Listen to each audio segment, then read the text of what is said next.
Então, amados, a palavra que Deus colocou no meu coração hoje, que se encontra lá no Evangelho de Mateus, que escreveu Mateus, capítulo 9, versículo 9 até o versículo 13, que eu já quero de imediato fazer leitura e depois convido os irmãos a deixar sua Bíblia aberta aí, que depois nós vamos voltar para esse texto aqui para meditar um pouco nele. Então, o Evangelho de Mateus, capítulo 9, verso 9 ao verso 13, na minha tradução aqui da minha Bíblia, diz o seguinte: Saindo Jesus, viu um homem chamado Mateus, sentado na coletoria, e disse-lhe: siga-me. Mateus levantou e o seguiu. Estando Jesus em casa, foram comer com ele e seus discípulos muitos publicanos e pecadores. Vendo isso, os fariseus perguntaram aos discípulos dele: por que o mestre de vocês come com publicanos e pecadores? Ouvindo isto, Jesus disse: não são os que têm saúde que precisam de médico, mas sim os doentes. Vão aprender o que significa isto: desejo misericórdia, não sacrifícios, pois eu não vim chamar os justos, mas os pecadores. Até aqui palavras do evangelista Mateus e uma grande lição do nosso amado Senhor Jesus. Amados, para título de introdução dessa mensagem, primeiro eu gostaria de dizer que eu intitulei essa mensagem do chamado de Jesus. Eu creio que um dos temas centrais dessa mensagem, dessa passagem, dessa porção da palavra de Deus é a mensagem do chamado de Jesus. Por isso esse título. Algumas considerações introdutórias são importantes para nós entendermos o que estava acontecendo nesse contexto, para não sair pregando aqui do nada, né? Então é muito importante, amados, nós entendermos o que era o contexto imediato histórico ali. Então algumas informações são importantes. Primeiro, Jesus ele estava já durante o seu ministério público, durante o período lá de cerca de 3 anos que ele ensinou, teve os seus apóstolos, os seus discípulos, né? Um deles é Mateus, que foi chamado nessa ocasião, e ele estava então exercendo seu ministério, ensinando as boas novas do reino de Deus. Nessa ocasião eles estavam na cidade de Cafarnaum, cidade onde então residia Mateus. Quando Jesus ele passa pela coletoria de impostos daquela cidade e chama Mateus, que era um publicano. Amados, naquela época, toda a terra de Jerusalém, Cafarnaum, todo o território que um dia pertenceu a Israel, estava sob o domínio do Império Romano. O Império Romano é que dominava, aquilo lá eles chamavam de províncias. Áreas que o Império Romano dominava em lugares mais distantes eram chamados de província. E aquela era uma província romana. Então os judeus eles continuavam morando ali naquele território, mas eles não tinham autonomia, eles não tinham um rei judeu. Quem dominava era o imperador romano, era o Império de Roma, que até permitia que os judeus tivessem sua religião, a sua cultura, né, as suas crenças, mas que exigia deles cobrança de impostos.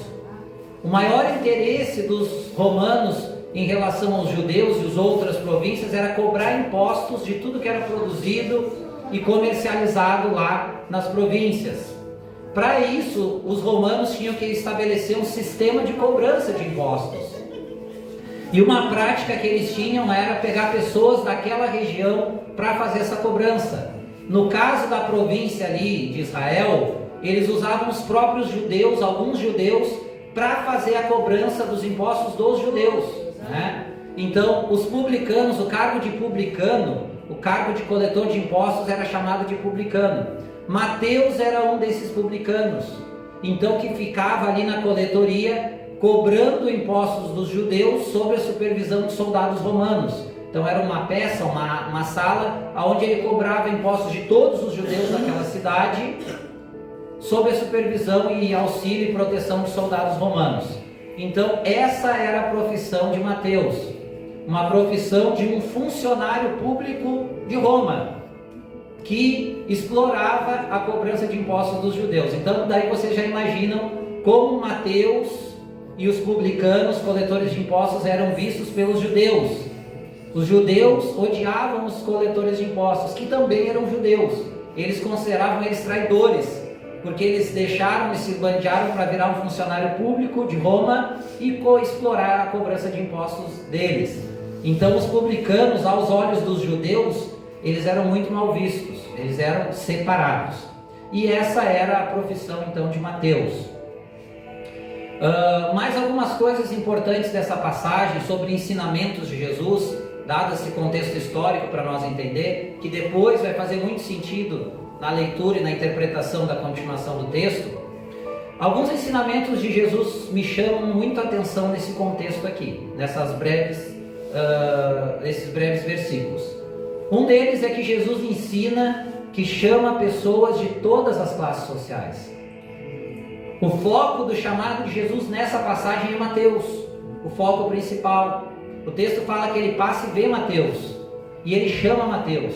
E Mateus era uma pessoa, como eu já falei aqui, um publicano, que era odiado pelos judeus, mas era uma pessoa de uma classe social alta, porque o salário dos publicanos era bem bom. Os publicanos ganhavam uma grana bem boa, parte do que eles arrecadavam dos impostos ficavam para o publicano. Era um salário bem alto, eles moravam numa casa boa, eles comiam bem e eles tinham proteção ainda dos soldados romanos que protegiam eles, por ele ser um funcionário público. Então Mateus era uma pessoa naquela época de uma classe social mais elevada, ele não era um pobre judeu.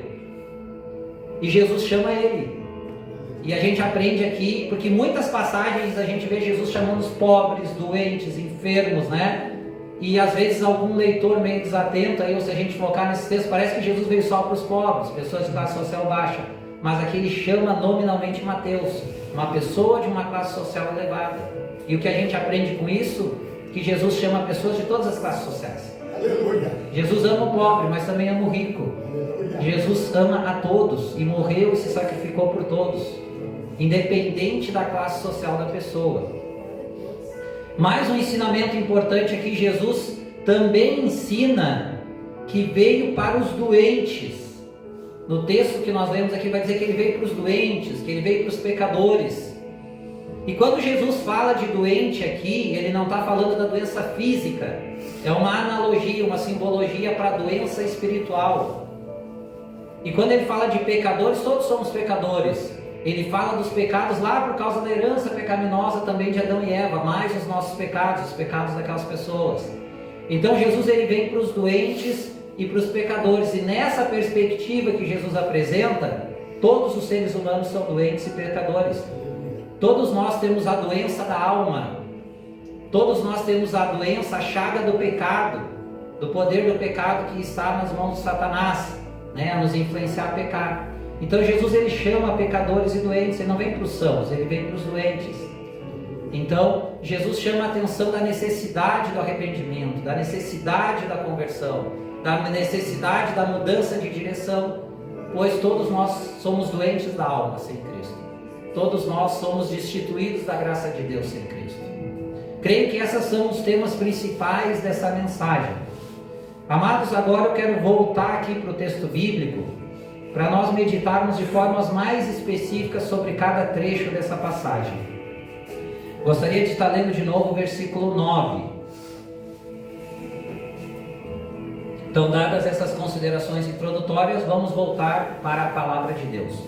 Verso 9 diz o seguinte: Saindo Jesus, viu um homem chamado Mateus, sentado na coletoria, e disse-lhe: Siga-me.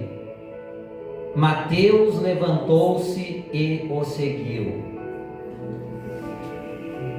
Amados, o chamado de Jesus para Mateus nessa situação é um chamado irresistível. É um chamado irresistível. Se a gente parar para pensar e tentar visualizar, amados, se a gente fechar nossos olhos, tentar visualizar a cena, o que era a cena? Jesus em Cafarnaum, passando com seus discípulos em frente à coletoria de impostos. Mateus está lá, sentadinho, cobrando imposto dos judeus. Geralmente fazia uma filinha para pagar. Jesus passa e vê Mateus. Ele viu Mateus. Os judeus olhavam para Mateus e viam um traidor. Os judeus olhavam para Mateus e viam alguém que eles odiavam, que eles rejeitavam. Jesus passa e vê Mateus. E ele chama Mateus, ele diz: siga-me. Imagina que privilégio que Mateus teve. Imagina, pastor, né? O senhor é Mateus, sou Jesus aqui longe de mim. Passar e olhar, e Jesus olhar para Mateus. Imagina Jesus olhando para nós, amados. Jesus passa e olha para Mateus e diz: siga-me. E Mateus estava no posto de trabalho dele, funcionário público, coletando imposto. E o texto diz que ele levantou e o seguiu. Mateus larga o livro de registros, Mateus larga o tesouro, larga lá na mão do soldado e diz: eu estou indo. Não teve um diálogo, Jesus não pregou para Mateus. Olha o que é o chamado irresistível de Cristo. Isso é muito lindo, amados. Ele não deu um sermão, ele não fez lá uma pregação, ele passa, para, no meio daquele trajeto, olha e diz, olha para Mateus com um olhar, e só diz duas palavras, uma palavra: siga-me. Foi essa a pregação de Jesus para Mateus: siga-me. Mateus larga tudo no mesmo momento, se levanta, abandona tudo e segue Jesus. Que pregação curta, né? Um olhar e uma palavra: siga-me. Mas era o olhar de Cristo e era uma palavra da boca do próprio Cristo. Mateus tem seu coração rasgado. O Espírito Santo vai lá e rasga o coração de Mateus. Ele larga tudo e segue Jesus. A gente lê esse texto assim, às vezes de forma rápida, não dimensiona o poder dessa passagem, o poder, a dimensão desse acontecimento. Um olhar e uma palavra, um olhar e uma palavra destruiu o coração de Mateus, fez Mateus largar o livro, largar tudo e seguir Jesus, e se tornar um dos 12 apóstolos de Jesus. Glória a Deus. Olha aqui que é o poder de Cristo, o chamado ali irresistível de que Mateus recebeu. Aleluia, isso é muito lindo, amados. Não dá para ler esse texto rápido, tem que ler, parar, mastigar, digerir e deixar Deus, assim como aquele olhar, aquela palavra tocou Mateus, tocar a gente também. Esse olhar de Cristo, essa palavra de Cristo tem que tocar nosso coração também. Tem que também rasgar o nosso coração, derrubar as nossas muralhas. O que nós aprendemos já com esse primeiro versículo introdutório aqui? O chamado de Jesus para nós é imediato. Assim como Jesus parou, olhou e chamou Mateus, Jesus ainda hoje para, olha e nos chama. Assim como Jesus chamou Mateus, era para aquele momento, para aquela ocasião, não era para deixar para depois. Jesus ainda olha, nos chama hoje, agora. A expectativa de Jesus quando alguém é exposto à palavra de Deus é que a pessoa ouça a palavra, atenda a voz de Cristo através do mensageiro, mas a voz é do Marco, mas a palavra não é minha, é de Deus. A mensagem não é minha, é de Cristo. A expectativa de Jesus hoje é a mesma que ele teve com Mateus: olhar, chamar e que Mateus venha. A mesma expectativa que Cristo tem hoje, que através da mensagem, da pregação da palavra dele, ele chama, e que nós tenhamos a mesma reação de Mateus, que nós venhamos para ele, que nós deixamos o Espírito Santo derrubar as nossas muralhas, o nosso eu, o nosso achismo, e que nós nos entregamos. Então eu resumo essa parte dizendo: o chamado de Jesus continua sendo imediato, e a resposta que Cristo espera de nós também é imediata. Não é para ouvir hoje a palavra e daqui uma semana entregar a vida para Cristo. Não é para ouvir hoje a palavra e fazer prova com Deus e daqui um mês eu vou pensar se vou me entregar para Cristo. Cristo quer que tu ouça hoje a palavra dele, que tu te entregue hoje nos braços dele. Aleluia! Cristo quer que o que aconteceu com Mateus aconteça com nós, para quem não é convertido, para quem ainda não ouviu a palavra, ou quem já ouviu a palavra e está meio balançado, está meio com Deus, meio fora de não sei se esse negócio é para mim. A expectativa de Deus é que hoje, se tem alguém ainda que ainda está na dúvida, que ainda não entregou a vida para Cristo, que hoje entregue para Ele. Cristo está olhando, se tem alguém que ainda não é, para você, ou se você tem dúvida ainda, está passando um momento difícil, o mesmo olhar de Cristo para Mateus lá, é o olhar de Cristo hoje para você aqui. Aleluia. E é algo imediato, não é algo para depois. Nós não podemos deixar o chamado de Cristo para depois. Aleluia. Continua o texto bíblico, versículos 10 e versículo 11, que diz o seguinte: estando Jesus em casa, foram comer com ele e seus discípulos muitos publicanos e pecadores. Vendo isso, os fariseus perguntaram aos discípulos dele: por que o mestre de vocês come com publicanos e pecadores? Essa parte também é bem interessante, amados. Jesus então chama Mateus. Mateus larga tudo e segue Jesus. E Mateus convida Jesus para ir comer na casa dele. Nós sabemos porque aqui no texto diz Jesus em casa. Mas lá em Lucas, que é uma passagem paralela que conta a mesma história, capítulo 5 e versículo 29, diz que a casa era de Mateus.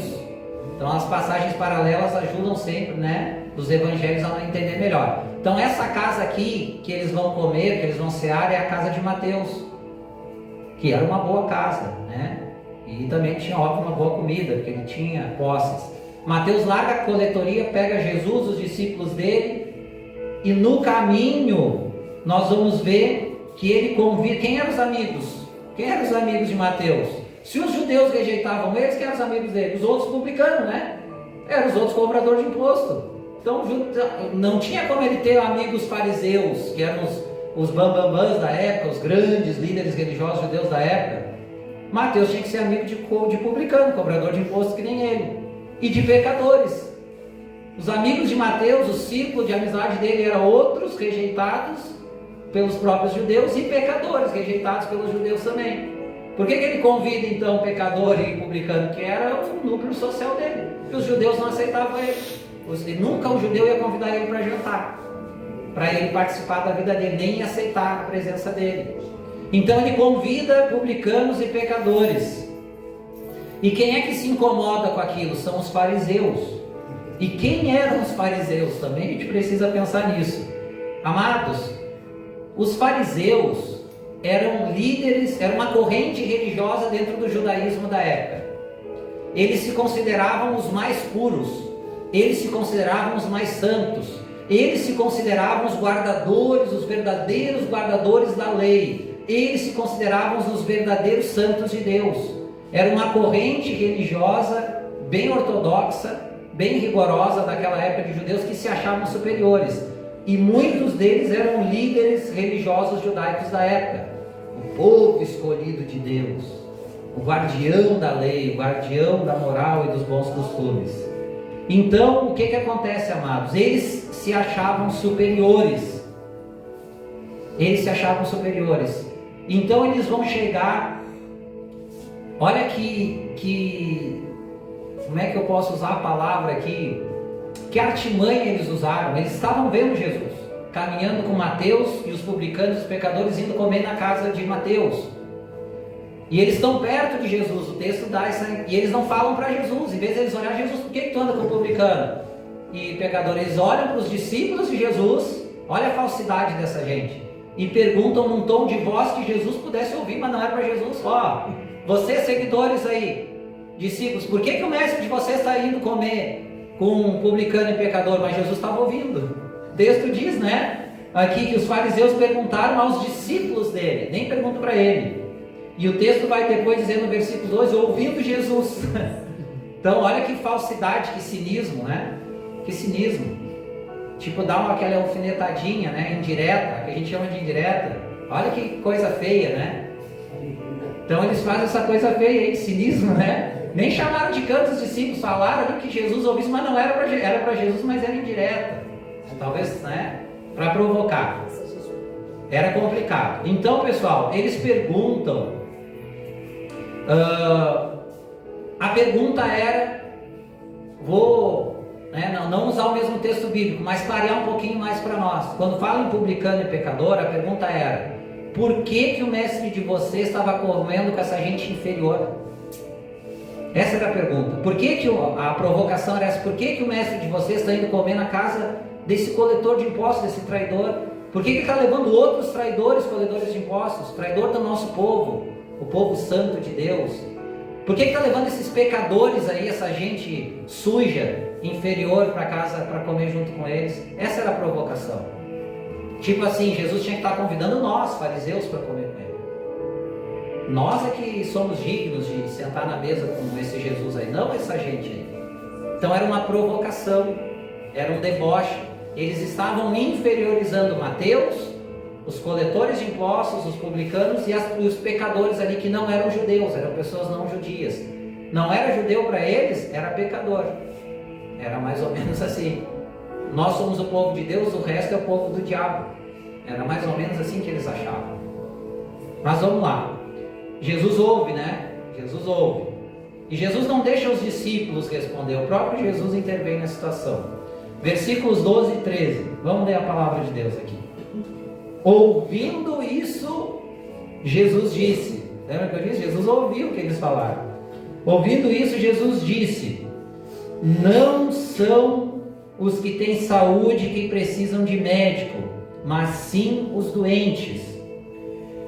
Vão aprender o que significa isto: desejo misericórdia, não sacrifícios, pois eu não vim chamar os justos, mas pecadores.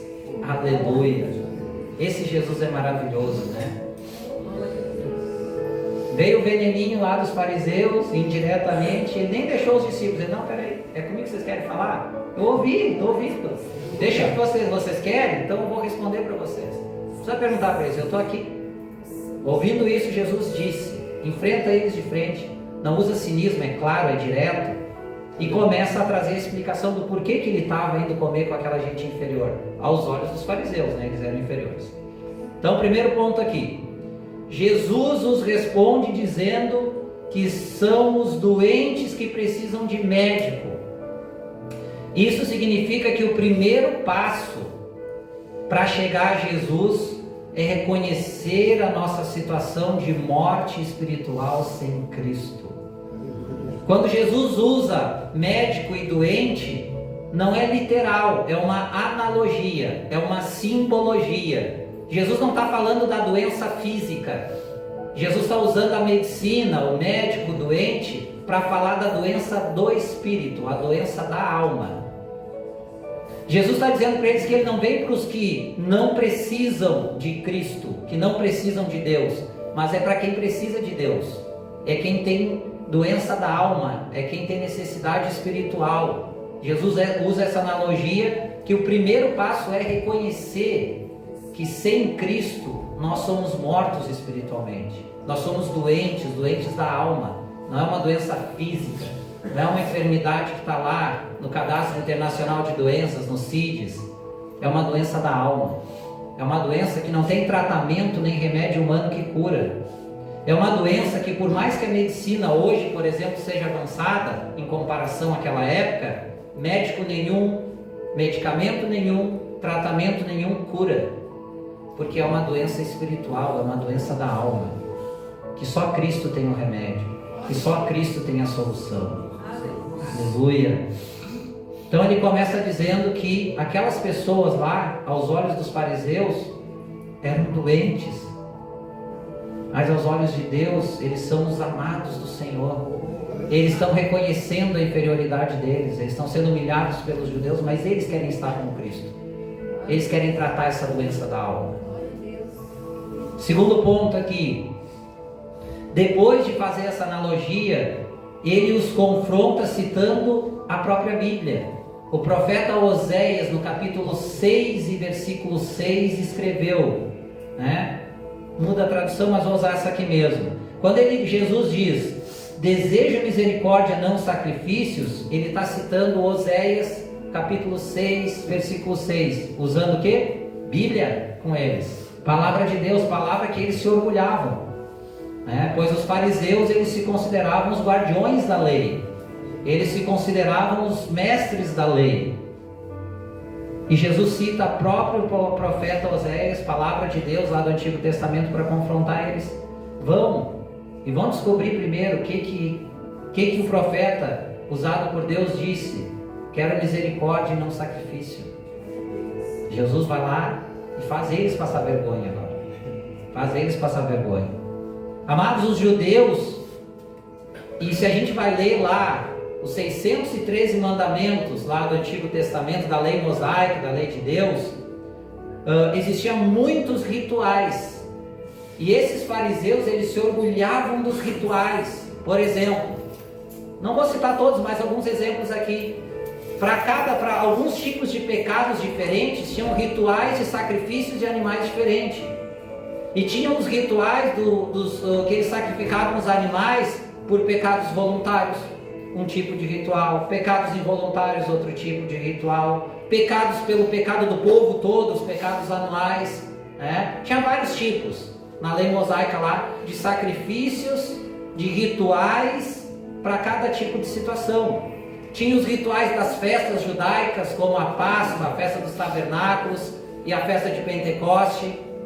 Enfim, e os fariseus se orgulhavam que eles ministravam os sacrifícios de Deus. Eles se orgulhavam dos rituais que eles ministravam. Então eles colocavam o quê? Os rituais na frente da misericórdia. Eles achavam que eles eram melhores diante de Deus, pastor Marquinhos, por causa do ritual que eles faziam. Sendo que eles esqueceram que o próprio Deus mandou o profeta Oséias escrever que misericórdia é o que eu quero e não sacrifícios. Aleluia! Que Deus se agradava, Deus até instituiu os sacrifícios, mas Deus se agradava mais e muito mais da misericórdia do que dos sacrifícios. E para clarear um pouquinho mais, amados, o que significa misericórdia? Para nós entender, rituais eu já expliquei aqui. E os judeus, os fariseus, se orgulhavam dos rituais que eles praticavam, da lei mosaica, mas estavam esquecendo da misericórdia, que o próprio Deus disse que era mais importante que o ritual, que ele se agradava era da misericórdia. E Jesus manda eles ir lá, né? Misericórdia, amado, é não punir quem merece punição, mas perdoar quem se arrepende. Quando a gente fala misericórdia, Jesus, misericórdia, Deus, a palavra misericórdia tem um sentido. Quando a gente diz Deus tem misericórdia da minha vida, é pedir para Deus não dar para nós a punição que a gente merece, mas ao contrário, nos abençoar. Então misericórdia é quando eu recebo de Deus, graça é o contrário, quando diz graça, eu recebo de Deus o que eu não mereço, a salvação. Misericórdia é quando nós merecíamos ser punidos e Deus não pune. Isso aí, né? Isso é misericórdia. Então Jesus está dizendo o quê? Os pecadores, os publicanos até merecem ser punidos, mas vocês deveriam estar fazendo misericórdia com eles, tendo misericórdia. Ao invés de vocês, o que Jesus está dizendo? Ao invés de vocês apontar o dedinho, chamar de publicano, chamar de pecador de raça inferior, vocês eram para estar estendendo a mão e dizendo: tem um Deus que ama vocês, tem um Deus que quer perdoar vocês, tem um Deus que está chamando vocês. Era esse o papel deles. Eles estavam presos aos rituais, eles estavam presos à letra da lei. Por isso que Paulo vai escrever: a letra mata, mas o Espírito vivifica. Porque eles estavam presos às coisas estáticas da lei, aos rituais, e estavam esquecendo do amor, da misericórdia, da graça. Então Jesus diz para eles: volta lá, vai ler a palavra de Deus, vai aprender que Deus disse que Ele não quer ritual, Ele quer misericórdia. Que em vez de vocês apontar essa gente, vocês deveriam estar estendendo a mão para essa gente como povo de Deus. Jesus envergonha eles. Jesus diz: é assim. Então vamos lá, vamos aprender o que é misericórdia primeiro e coloquem em prática, para depois vir falar alguma coisa para mim. Jesus é maravilhoso. Aleluia.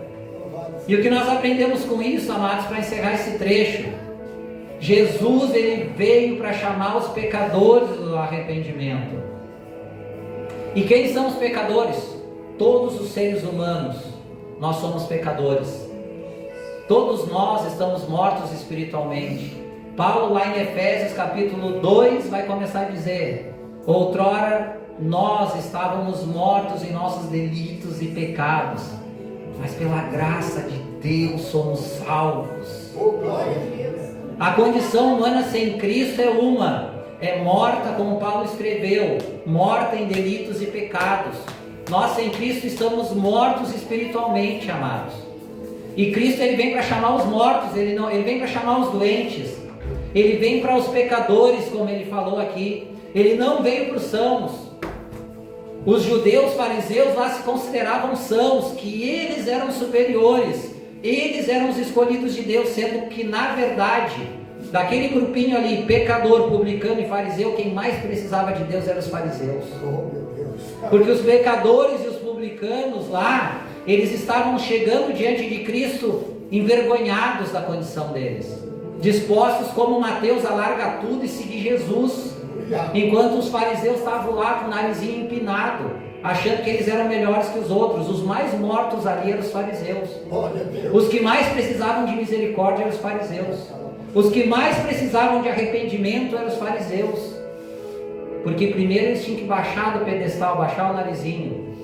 A soberba tinha entrado no coração deles e se achavam superiores, sendo que eles precisavam mais que os outros ainda. Aleluia! Aleluia!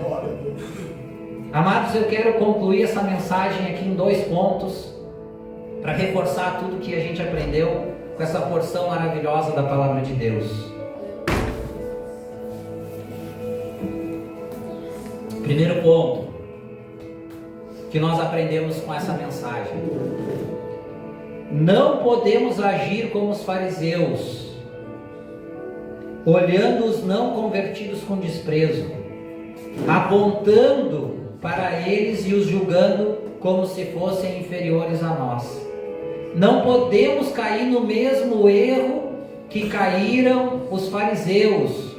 Hoje somos cristãos, graças a Deus, e que coisa boa ser cristão. Mas nós hoje não podemos agir como os fariseus, olhar aí fora para quem não é cristão, ou para quem é de outra religião, ou não é de religião nenhuma, enfim, para quem não é de Cristo, e achar que nós somos superiores a eles.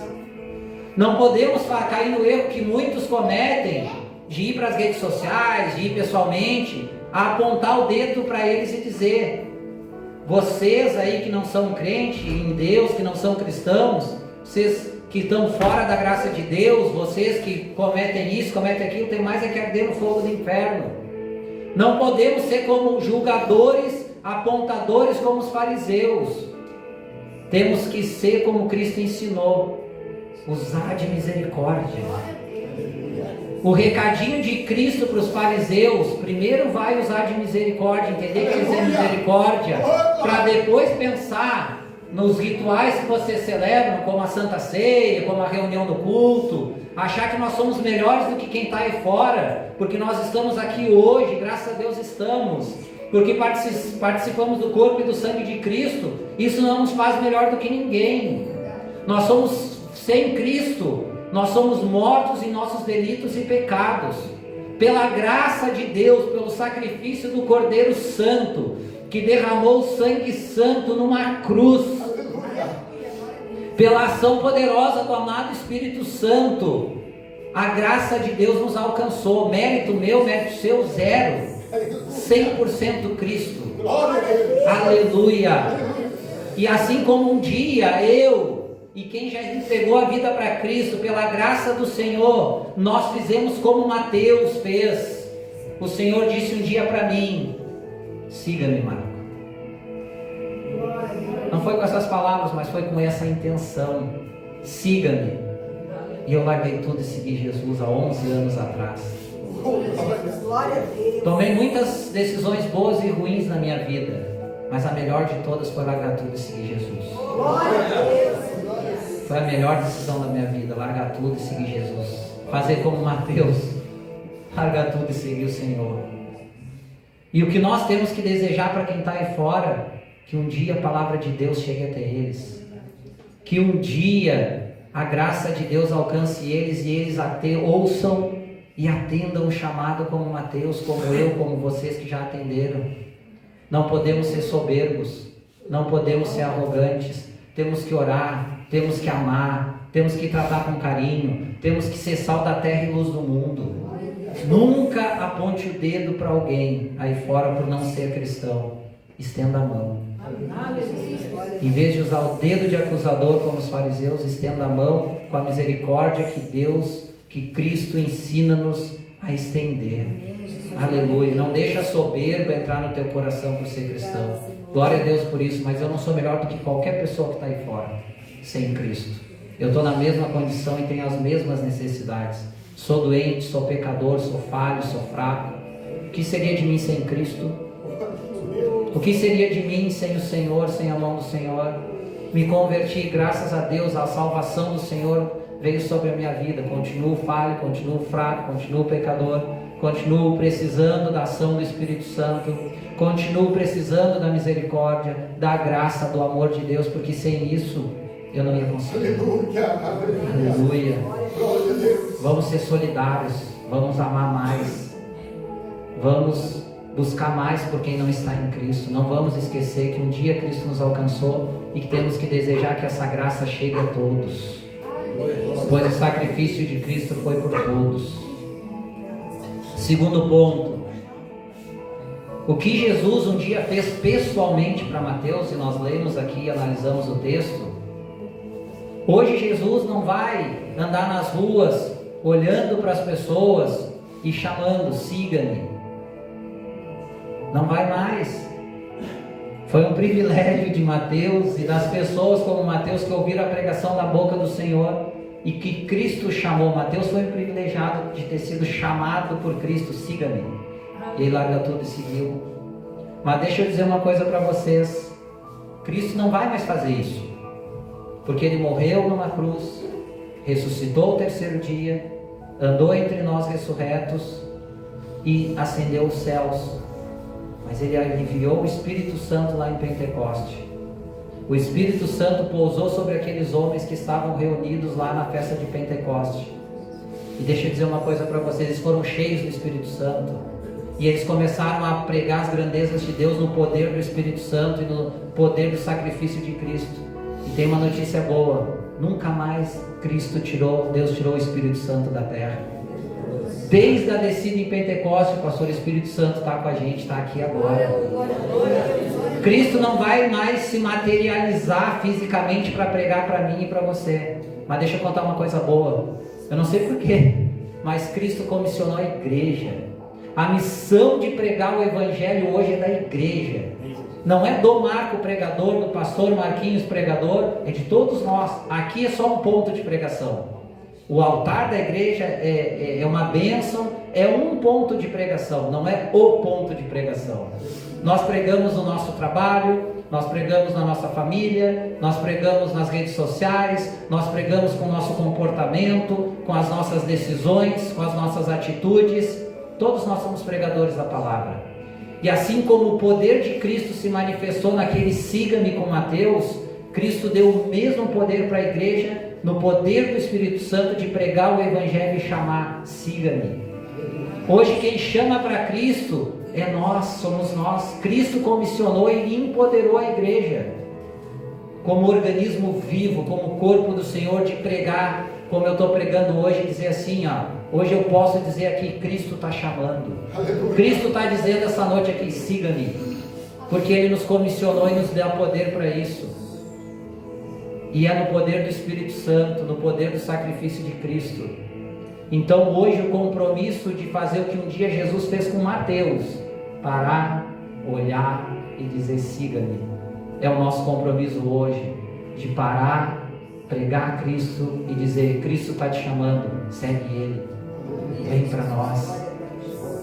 Nós temos esse compromisso de pregar, anunciar o Senhor, e no poder do Espírito Santo, na unção do Espírito Santo, as pessoas virem para Cristo. E eu quero encerrar essa mensagem dizendo que hoje Jesus está batendo na porta. Hoje Jesus está dizendo, siga-me. Para quem já está em Cristo, não deixe de seguir Jesus.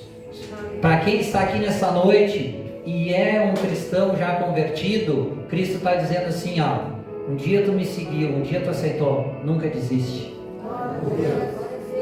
O chamado não é só para vir, é para vir e ficar. Pastor, não é só para vir ali na frente, aceitar Jesus, receber uma oração, é para vir e ficar e permanecer. Mateus continuou, Mateus se tornou um dos 12 apóstolos, Mateus escreveu um evangelho. Depois daquele siga-me, não foi um siga-me momentâneo, não foi um siga-me por momento, por emoção, foi um siga-me permanente. Ele foi até o fim, ele foi um apóstolo de Cristo, ele foi um escritor bíblico. Aleluia! O siga-me de Jesus é siga-me e permaneça. Então o primeiro recado é, se você está em Cristo, se um dia atender o chamado, segue Ele. E não desiste, não para no meio do caminho, independente das circunstâncias. E eu não sei, irmãos, se tem alguém entre nós que ainda não entregou a vida para Cristo, ou que ainda está meio em dúvida. Hoje Jesus está dizendo, siga-me. Faça como Mateus, larga tudo e siga-me. E transforma a tua vida. E faça parte do corpo do Senhor. Então essa é a mensagem. Já seguiu Jesus? Continua firme no Senhor, crendo nele, crendo na palavra do Senhor, crendo nas promessas de Deus. Ainda não entregou a vida para Cristo? Jesus está batendo na porta e dizendo, siga-me. Aleluia.